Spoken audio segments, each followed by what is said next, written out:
Tour boats known as bateaux are a great way to see some of Paris' most famous attractions.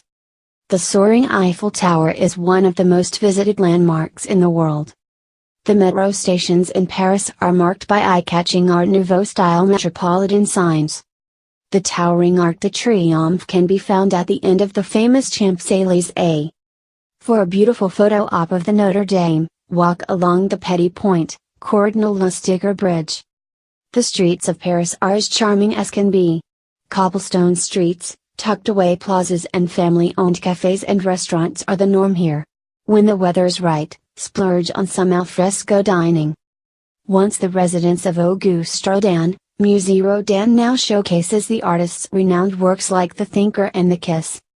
This museum features works from the greats including Monet, Van Gogh, and Degas. The elegantly decorated Pont Alexandre III features impressive sculpture work. The giant glass and metal pyramid that serves as the entryway to the Louvre Museum is a popular spot for photos. Paris' infamous cabaret inspired the 2001 Baz Luhrmann film of the same name. If you want to beat the crowds of Versailles, travelers say the best time to go is either really early in the morning or right before the attraction closes. Aside from the lower travel rates, travelers visiting during the fall will benefit from witnessing the vibrant seasonal foliage that engulfs Paris. The most popular piece of art to visit in the Louvre is the Mona Lisa. The painting is behind glass and there's a barricade put up so visitors don't get too close. The opulent Opera Garnier served as inspiration for the Phantom of the Opera. Sacré-Cœur is considered to be a Roman Byzantine-style masterpiece with its many ornate, ivory domes, that tower over the city of Paris. The Champs-Élysées draws shoppers in droves to its luxury storefronts. A lot of travelers admittedly don't go into the Sacré-Cœur when they visit, we bet because of its surrounding views of Paris, but those who do strongly urge visitors to do so for its stunning interiors. Travelers recommend exploring the super charming neighborhood of Montmartre after visiting the Sacré-Cœur.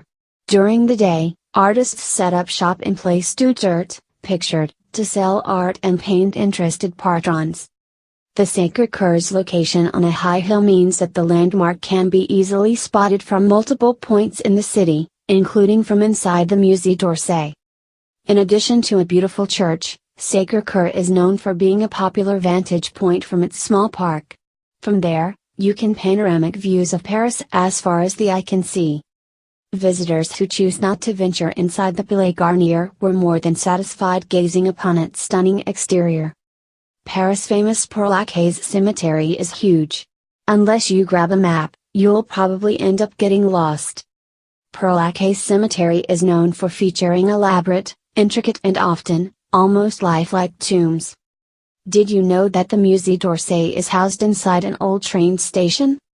The Musée d'Orsay enjoys a picturesque location along the Seine. Cross the bridge and you'll hit the Tuilleries Gardens and the Louvre. Centre Pompidou is quirky in that the building's interiors, such as pipes and escalators, are constructed on the outside.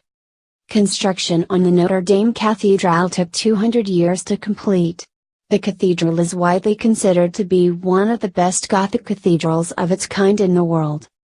While at the Notre Dame, don't rush your visit. Spend time looking closely at the incredible detail present on the church's facade. The incredible detail of the Notre Dame can be seen all over, not just in its famous facade. Walk further along the Seine and you'll see the cathedral's equally beautiful side and back parts. If you're willing to wait, consider traveling to the top of the Notre Dame Cathedral to get an eyeful of the famous gargoyles as well as beautiful views of the city. For unobstructed views of the Eiffel Tower, visit the Place du Trocadero, located opposite of the tower and accessible via the Trocadero metro station. The Eiffel Tower offers beautiful gardens around its premises. When the weather's right, do as the locals do and hang out on the grass, preferably with a picnic prepared.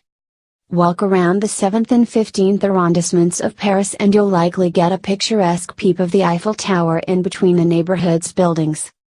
For a picturesque vantage point of the Eiffel Tower and Seine, walk along one of Paris' many scenic bridges, including Passerelle d'Italie. In addition to sculptures, Musée Rodin houses more than 7,000 of the sculptor's personal drawings, which you'll find on display inside. You'll find plenty of picturesque Parisian cafes in Le Marais, including this one at Place des Vosges. You'll find plenty of charming Parisian architecture throughout Le Marais, one of Paris' most popular neighborhoods. The Luxembourg Gardens cover 61 acres of green space and is home to 106 statues, including a replica of the Statue of Liberty. The Medici Fountain is one of the most popular points of interest in the Luxembourg Gardens. Underneath the Arc de Triomphe, visitors will find intricately carved inscription and sculptural work. Be sure to also look out for the Tomb of the Unknown Soldier, meant to represent all the unidentified or unaccounted for soldiers who lost their lives during World War I. Visitors after panoramic Paris views should ascend to the top of the Arc de Triomphe. Just be prepared to wait in line. The Hall of Mirrors, easily one of Versailles' most popular points of interest, was added by Louis XIV. The Gardens of Versailles were one of travelers' favorite parts of the palace complex. The grounds are expansive and feature sculptures, flowers and fountains throughout. Visitors say a stroll around the Louvre at night is very romantic. Thank you for watching. If you were interested, subscribe to the channel. To help you find cheap flights and hotels at the best prices, follow the link in the description. To help you find cheap flights and hotels at the best prices, follow the link in the description.